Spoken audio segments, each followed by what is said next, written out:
Bem-vindos ao Tarsila Grita, que é um podcast ilustrado que se propõe em ser um lugar onde a gente possa falar e pensar sobre arte e moda e suas influências na sociedade. Eu sou Natália Tis, designer de moda, historiadora e produtora do canal Tarsila Grita.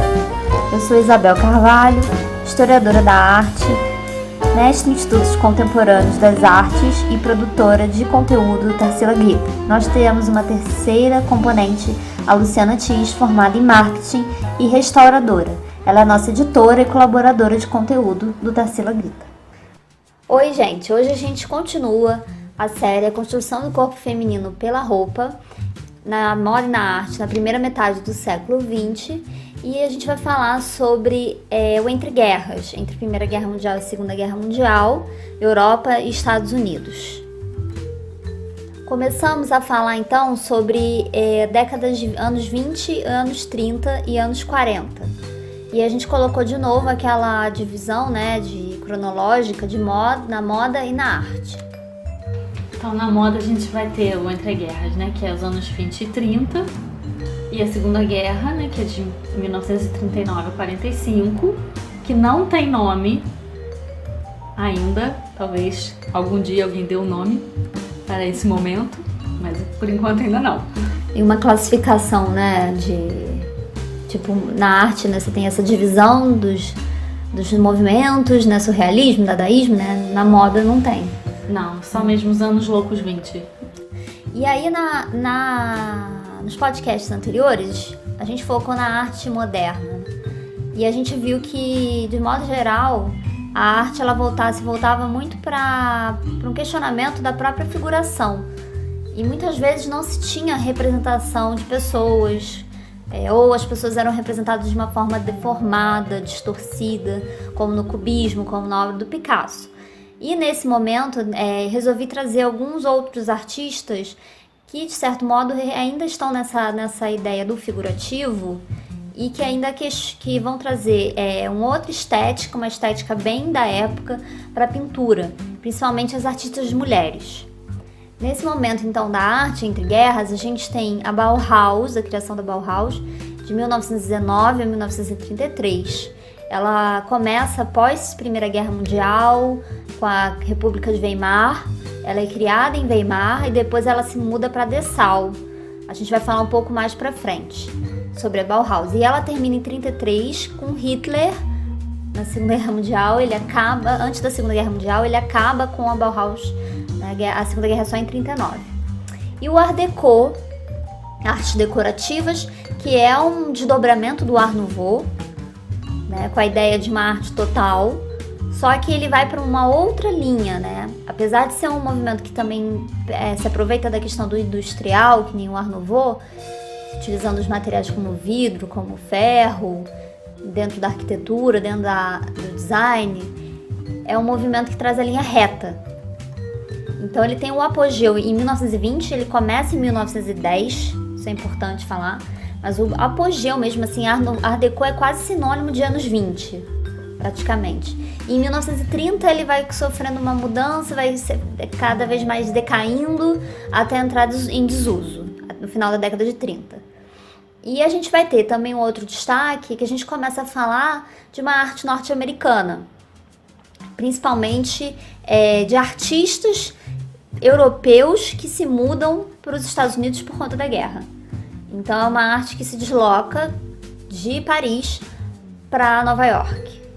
É um momento também que há uma divisão, né, entre essa dominância, né, da Europa nas artes, né, que muda para os Estados Unidos. Exatamente. Enquanto os anos 20 são muito focados em Paris, né, os artistas vão para Paris, né, até parece que Meia Noite em Paris aparece isso, né, bem isso. O pessoal dos Estados Unidos, o Scott Fitzgerald, né, eles vão para Paris porque é que está ali fervescendo, né, os intelectuais, a arte, enfim. E aí você vem e troca esse eixo, né? Por conta da guerra, os artistas têm que ir embora, né? E aí a gente vê as duas, Paris e Nova York ali, nesse começo aí do século, disputando a capital da arte, né? Menos Hemingway. Hemingway fica e ainda luta na Segunda Guerra. Tá vendo? Corajoso. E aí o que acontece? Aí na década de 40... a arte ela se torna integralmente norte-americana, assim, o centro mesmo da arte mundial, com o expressionismo abstrato. Pollock, Rothko e tantos outros, William de Kooning, são artistas da década de 40 e os Estados Unidos justamente vêm agora exigir, né, a sua arte aí para o mundo. E a arte francesa, a arte europeia, ela se torna uma arte muito tradicional, que era sempre uma arte de vanguarda e aí passa a ser uma arte tradicional. E acontece mais ou menos a mesma coisa com a moda, né? Até esse momento aí dos anos 20 é Paris, que há milênios é o centro, né, da moda, e depois desse momento aí, né, dos anos 30, passa a ser Nova York. Perfeito. Vai ser os Estados Unidos. E aí a gente vai fazer uma breve contextualização histórica, como sempre, e aí a gente começa falando sobre os loucos anos 20, que é um momento de total euforia por conta do fim da Primeira Guerra Mundial. As pessoas realmente sentem uma necessidade de liberdade, de se libertar, de aproveitar a vida. Porque, né, e aí as mulheres, né, a gente vai falar isso na moda, cada vez mais elas começam a reivindicar determinadas questões, né, dentro da sua roupa, a própria maneira de se vestir. E a gente vai ter os grandes intelectuais, como eu falei, né, em Paris. Esses loucos anos 20, eu diria que é sinônimo de Paris ali, né, nessa época, porque era onde realmente se concentravam esses intelectuais, as pessoas ficavam loucas realmente. Devia ter muita droga, muita, né, euforia. Mas muita gente também não tinha dinheiro para voltar para casa, então eles acabavam ficando em Paris. E também Paris virou realmente um centro, né, de encontro. E de produção, né, de tudo. Vamos ficar ali. Bom, é festa. Paris é festa. Exatamente, Paris é uma festa. Olha aí, ó, reviva de novo. Total. E aí falando também do Gatsby, né, Nath? Que é dessa época, o Scott Fitzgerald. São livros ótimos, realmente. Ele, eu acho que é um dos escritores que realmente mostra muito bem na sua escrita, né, esse furor, essa atmosfera, né? Dos anos 20. É muito legal, eu adoro. E ele meio que de uma certa forma até prevê, né, a quebra da Bolsa de Valores, né? Já começa a enxergar todo esse processo, né? E é genial. Ele é muito maneiro. Então, aí a gente vai ter também, né, a Grande Depressão, né, que é a crise de 29, onde a gente tem a fome, desespero e desemprego. E muita manifestação também, né? Tem imagens de pessoas com placas reivindicando salário. Não tinha emprego, né? Não tinha. Era gente fazendo buraco com o outro tampando buraco atrás, né? Então, assim, né? A crise de 29, por especulação financeira, por aumento da produção, né? A bolsa cai, a bolsa explode praticamente e acontece coisas desse jeito, assim, que a gente tá vendo nessa foto, né? Filas intermináveis às vezes também não só para você conseguir um emprego, não. Às vezes era para você conseguir comida, né? Porque tinha gente que, né, fazia, né, os sopões na rua e distribuía pra galera ter pelo menos o que comer, né? Muito triste, né, esse período, né? Dura um bocado de tempo, né? Pelo menos os anos 30, quase que todo, né? E aí depois da crise de 29, a gente tem a Segunda Guerra Mundial. E, né, mais uma vez, outra guerra, onde, né, as potências mundiais não queriam enfrentar Hitler, mas Hitler foi uma pessoa que impôs a sua força, invadiu vários países da Europa e aí não teve jeito, tivemos que declarar guerra e mais aí 6 anos de guerra.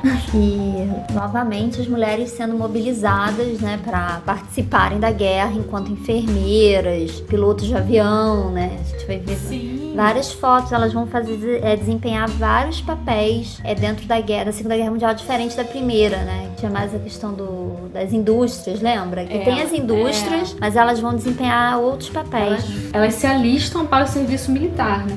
Inclusive na União Soviética tem um pelotão só de mulheres snipers que foram muito importante naquele momento. E a guerra devasta a Europa, né? Devasta, como eu falei, Paris, né? Vai ser invadido. E aí muita gente vai sair de Paris, vai para os Estados Unidos. Por conta da guerra também, as pessoas desacreditadas, né? Na própria Europa devastada ali, os Estados Unidos começam a ter o foco. Então a gente vai ver tanto a questão da moda, da arte, quanto do cinema, né? Sendo deslocada totalmente para os Estados Unidos, que vai ser o grande vencedor aí, junto com a União Soviética, né, e Inglaterra, França, os aliados da Segunda Guerra Mundial.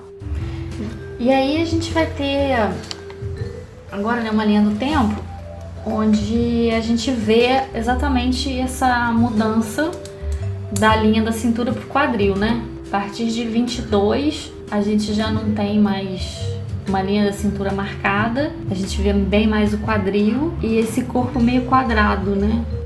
Vai como se ocultasse também o peito, né? Então o corpo quase uma tábua, né? Um corpo mais masculinizado, né? Ele não tem curvas, ele é reto, ele é bem quadrado, né?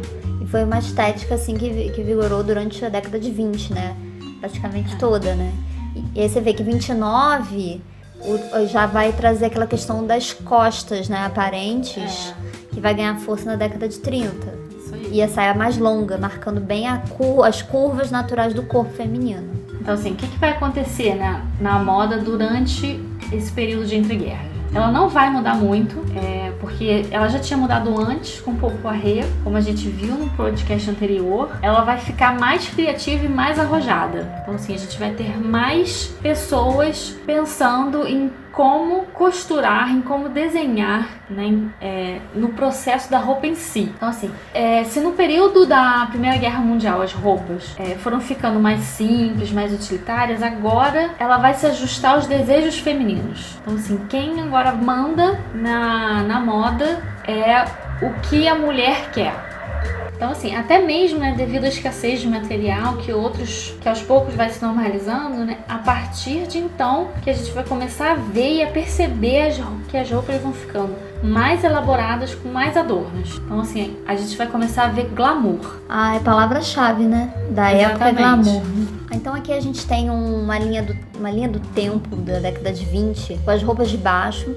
A gente vem falado em todos os nossos podcasts sobre a construção do corpo feminino, que essa construção ela começa pela roupa íntima. Então lá no século XIX, aquele espartilho apertado, que fazia aquela cintura muito fina, e aumentava o quadril, e a gente foi vendo a silhueta em S no começo do século XIX, que devia ser uma tortura para a mulher, né? Para fazer aquela cintura muito fina. E aí a gente vai chegando na década de 20 com esse processo dessa liberdade, né, que se dá para a mulher escolher, optar pela roupa que ela vai usar. Vai começar a ter um processo também de liberdade nessa roupa de baixo. Então a gente já vê a questão do sutiã, que a Natália vai falar um pouco mais sobre isso, e a separação, né, daquele jeito de calcinha e sutiã. E na década de 20 existem uma variedade muito grande, né, de tipos de roupa de baixo. Mas todas muito soltas, muito livres, como vocês podem ver pelas imagens.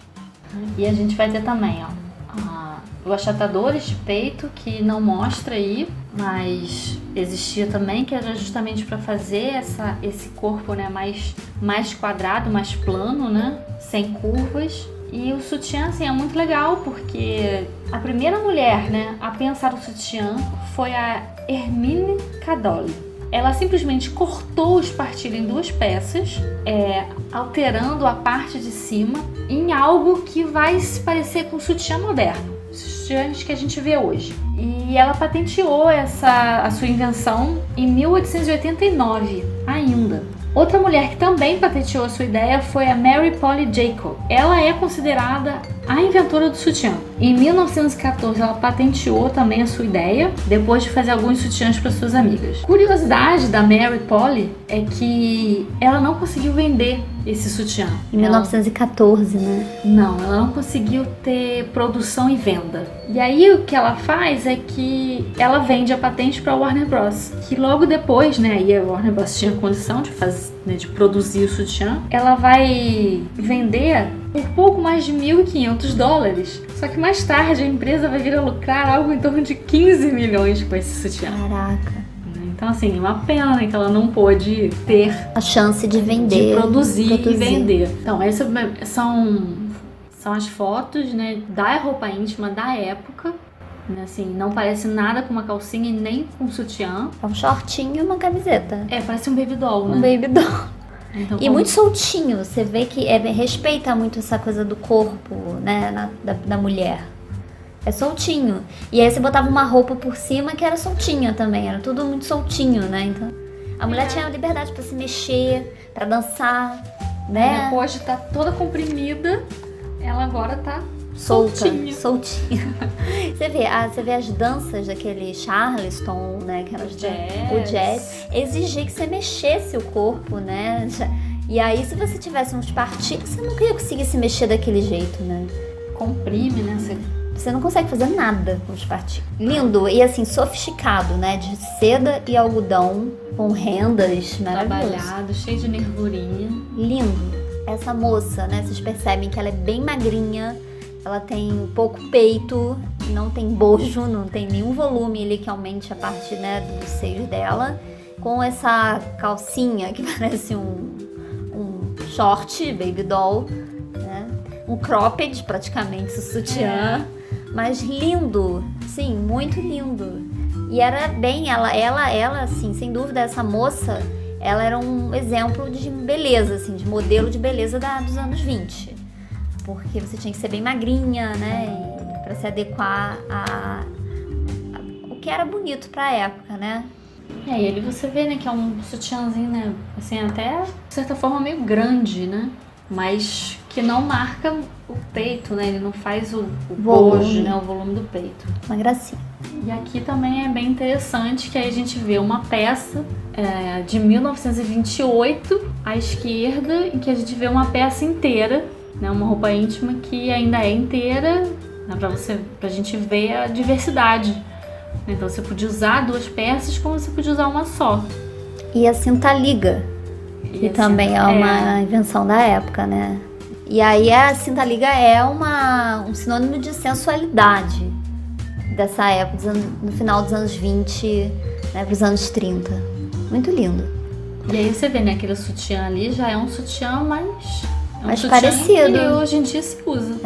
E assim, é interessante que a cintura, né, é uma espécie de um espartilho. Sim, esse da direita, né? Mas ele não comprime. Ele você vê que mantém mais ou menos a largura que é o corpo dela. De repente é pra dar mais estabilidade. Ele não marca a cintura, né? E comprime o quadril, né? Então assim, deixar reto. Pra deixar a silhueta bem retinha. Agora só mais um exemplo, né, de sutiã. Em 1925, para o escândalo de muitos, veio a verdadeira revolução das saias curtas. O novo tipo de mulher passa a existir. O novo ideal erótico era andrógeno. Então aquela ideia que a Natália falou do achatador, né? As mulheres elas tinham que parecer mais com o corpo masculino, que é a la garçon. Que a gente vai ver até no começo do século XX, isso já algumas mulheres já apresentam esse tipo de visual, como a Colette, aquela escritora, né? Que ela se vestia como um menino. E aí isso vai ganhar muita força nos anos 20. Usava-se vestido, mas aí tinha essa coisa andrógena, que você não sabia se era homem ou mulher, né? Tinha essa mistura. Então as moças procuravam ter a aparência de rapazes. Todas as curvas foram completamente abandonadas. Isso é o James Laver, que a gente está usando para falar, né, dessa moda dessa época. E os sapatinhos lindos, maravilhosos, com esses saltos. Agora também, né, outra coisa importante, né, nesse momento que a gente, né, pode lembrar é que tá todo mundo vivendo uma catarse, né? Pós Primeira Guerra Mundial, uma loucura, todo mundo aproveitando a vida, né, depois de ter vivenciado os horrores da guerra, né? E aí é um momento onde o jazz e o Charleston explodem, que é o momento de viver intensamente. Então, assim, você não quer ser aquela mesma pessoa de antes. Isso então, mesmo. assim, as roupas soltas, né? Braço de fora. São, né, roupas soltas, bem fluidas. Com franjas pra mexer, né? E o braço de fora, né? Isso é incrível, né? Você mostra o colo, o braço de fora. O cabelo curto, você vê o pescoço. Você já via, né? Você sempre usava ele preso, né? Enfim, mas o cabelo solto, curto. E esses adereços de cabeça que são lindos, esses lenços. Ai, gente. E atrás, se vocês perceberem, tem uma decoração art déco no fundo da foto, com linhas retas. A gente vai vir falar disso mais pra frente. E outra coisa também, né, que a gente pode lembrar nesse momento é que a gente está conseguindo, né, as mulheres estão conquistando o seu espaço, né, com o voto. Então essa aparência andrógena, né, o alla garçonne, que se traduz, né, no português como, né, menina moleque, né, são resultado dessas conquistas, né, no trabalho, o direito de voto, né, as flappers que vão ganhar notoriedade nesse momento. As atrizes. Que vão, né, ganhar muito bem, vão ser um sucesso. Aqui mais alguns modelos de vestidos dos anos 20. Esse cabelo curto, né, se você tivesse cabelo ondulado, né, você aproveitava essas ondas para fazer o Chanel. E assim, esses vestidos estão um pouco mais compridos que a foto anterior. Mas a gente pode ver essa coisa do alla garçonne, né? Esse cabelo curto, né? O rostinho bem maquiado também, o olho esfumado, né? A gente pode ver, né, sem curva nenhuma. Reto. Vestidos coisa bem reta. Pouco peito. Muito interessante. Tudo caído. E aí, esse é muito interessante, é um levantamento feito por esse Scott Percy sobre quanto custa ser uma flapper.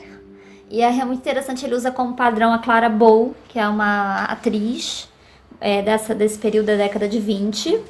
E aí ele vai colocar várias coisas, como um modelito de uma flapper, quanto custa você se vestir. E é caríssimo.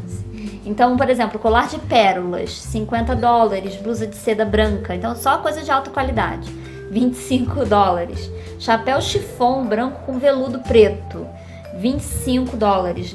Gardênia, né, aquela flor, uma gardênia, $5. Casaco de seda, $150. A bolsa, $10, mais baratinha. Meias de chiffon, $5. Sapatos de salto de couro, $18. E luva com punhos bordados, $8. O custo total, na década de 1920, era de $326. Só para vocês terem uma ideia, uma renda anual de uma família de classe média era 1.407. Quer dizer, $700 mais do que uma roupa que a flapper ia usar uma vez. É quanto eles ganhavam por ano, uma família. 1/4 da roupa da flapper valia a renda anual de uma família. De classe média. Por que, né, elas gastavam tanto? Se você fosse uma atriz como a Clara Bow, você ia ganhar $300 mil por ano. Então você realmente tinha condições absolutas de comprar, sem dúvida, uma roupa dessas, né? O casaco se reaproveitava, né? O colar de pérola também. Enfim. Mas era um gasto altíssimo. Você ser flapper é melindrosa, né? Aqueles vestidos com miçanga, com franjas. Então era altamente caro. Aquelas penas, né, que se colocava na cabeça, isso tudo era muito caro, né? Então não era qualquer pessoa que era uma flapper. No sentido, né? Tinha uma coisa de gasto mesmo. Às vezes você podia até improvisar, né? Que era uma época que não tinha o prêt-à-porter, então você mandava fazer a roupa. Então, provavelmente a sua mãe podia fazer em casa, ou até mesmo você, ou então a costureira que você estava acostumado faria. Ou que nem aquele filme Vestido Cor-de-Rosa, né? Você pega e faz a sua roupa, né? Tipo... Mas é assim, mesmo assim não vai ser a mesma coisa, né? Porque é de seda, né? Né? Uma coisa assim complexa. Você vai usar, né, materiais mais baratos, mas... Aí o Scott Percy, ele vai falar que esses $326 de 1920, hoje em dia seriam em torno de $720. Aí convertendo uns 2.000 e não sei quantos reais, assim, muito dinheiro, né? Dava quase $3 mil. Quase $3 mil. Pra você se vestir como uma flapper hoje em dia. Tá? Boa sorte. Eu vou tentar virar uma flapper. E aqui a gente vai ver alguns postais da década de 20, né? Esses postais provavelmente eram os homens, né, que compravam, que eram mulheres que tiravam fotos sensuais, quase umas pin-ups, né, do começo do século. E as de cinta liga, olha como eu falei, que a cinta liga é uma coisa bem sensual, né? Vai ser associada a uma coisa meio fetiche dos homens. Você vê que aparentemente todas as duas fotos ela mostra exatamente a cinta liga. E a saia bem levantada. Essa aqui tá de calcinha, praticamente. A da direita tá com a calcinha aparecendo. Esse chapéuzinho, aquela ali com cigarro e lendo um livro. O que isso quer dizer? A liberdade total da mulher. Né? Ela seria considerada subversiva. Total. Com as pernas de fora. Né? Com um cigarro. E lendo um livro. Totalmente subversiva. Tá, as flappers, né, elas ganharam notoriedade porque elas eram vistas como subversivas, porque elas fumavam, elas bebiam, elas dirigiam carro, né, ela tá ali dirigindo, a outra tá fumando. E muito legal também que elas usavam as saias mais curtas, né? A gente viu uma foto ali onde os vestidos são bem compridos ainda no tornozelo. Mas como os anos 20, né, essa linha vai subir, elas vão usar saia no joelho. Que já é muito ousado. Né? Já é ousado, né? E elas também tinham muito relacionamentos amorosos. Então, assim, elas eram de vanguarda, né, naquela época. Saíam sozinhas, né? Sim, elas iam dançar, porque elas iam para os clubes de jazz, de Charleston, dançar. A gente até falou isso no primeiro podcast da série anterior, do 4, né, do episódio 4, que justamente esse fato de ter a luz elétrica facilitou para que tivesse uma vida noturna. Isso. Então os anos 20, né, foi bem marcado por essa vida noturna. Sim. Em Paris. E elas também acabaram que elas não foram muito numerosas, né? Até mesmo por causa financeiramente falando, né? Não era viável, né? Mas elas fizeram muito barulho no momento. O auge delas, assim, nos anos 20 foram... E a gente falando, não é só Paris, né? Você também vai ver Estados Unidos aí, né? O jazz, o Charleston, eles são norte-americanos. E vai ter flapper lá, claro. Vai ter flapper, acho que em todo lugar, né? Acho que até no Brasil. Porque aí no Brasil elas vão ser as melindrosas. Isso. Mais uma foto sensual da flapper. Essa, ela é até engraçada, que ela tá de vestido, o vestido tá levantado, vocês estão vendo? Pra mostrar as calcinhas. Essa calcinha dela é enorme, né? Aquela calcinha, né? Estilo baby doll. Né? Hoje em dia vamos falar que era calcinha de vovó. Né? Mas ela tá lá, o cabelinho... Super, pra época, muito ousado. Muito. E aí a gente vai ter no cinema, né, as referências importantes. A gente falou no primeiro episódio do podcast 4 sobre a importância do cinema para essa época, porque vai influenciar muito na moda por conta das atrizes serem ícones de beleza, de padrão. A Louise Brooks, que ela foi um modelo, né, um símbolo de flapper da época. Vocês vejam que ela tá totalmente naquelas características da moda da época, da década de 20, o cabelo Chanel. Ela, apesar de ser norte-americana, acho que ela, se eu não me engano, ela nasce no Kansas, ela vai trabalhar em filmes europeus na época, né? Então ela faz muito sucesso, ela é quase uma it girl, assim, dos dias atuais. Um modelo, né, que as meninas seguiam de beleza, E a gente tem a Clara Bow também, que ela é um outro estilo, né, mas basicamente ela segue realmente o mesmo padrão, cabelo curto, a roupa ela é naquele estilo bem andrógeno, com o quadril lá embaixo, enfim. Mas também uma atriz muito importante desse período, né? E ela vai ser o ideal de beleza da década de 20. Era ter esse cabelo curto, né? Como Louise Brooks, que se chamava, né?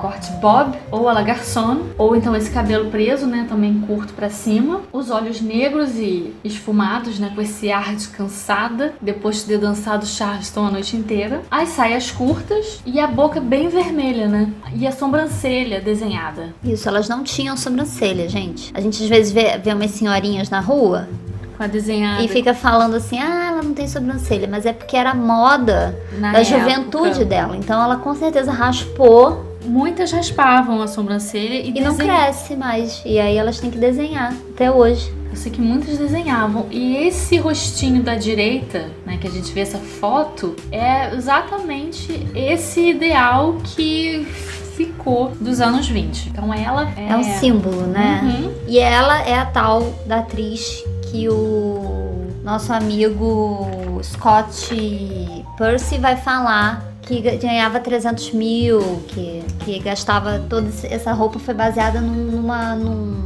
modelito da Clara Bow. E só pra concluir, o James Laver vai falar, né, a Natália já tinha comentado isso, que até as mulheres mais velhas se sentiram compelidas a aderir. Com o chapéu cloche se tornar universal, era quase impossível ter cabelos compridos. O cabelo curto fica, né? Agora a saia já nem tanto. A saia muda, né? A saia que nem naquele filme do Midnight Paris, que mostra a Gertrude Stein, todas as cenas dela, ela tá com uma saia mais comprida. Mas já a Juliana, Que é uma flapper, né? exatamente, que é uma flapper, ela já usa as roupas super modernas, né? Aliás, aquele figurino eu usaria assim, hoje em dia, porque é muito, muito atual, né? Lindo. E aí a gente vai ver também as senhoras mais velhas vão usar de repente um pouco mais comprido. Na altura do tornozelo, aqueles vestidos realmente mais retos e tal. Então, estamos finalizando esse podcast. A gente só vai falar da moda agora, porque no podcast seguinte a gente vai falar um pouco sobre a arte nessa década de 20 e começar a falar então de década de 30 na moda e na arte. Obrigada e até o próximo. Não esquece de se inscrever no nosso canal.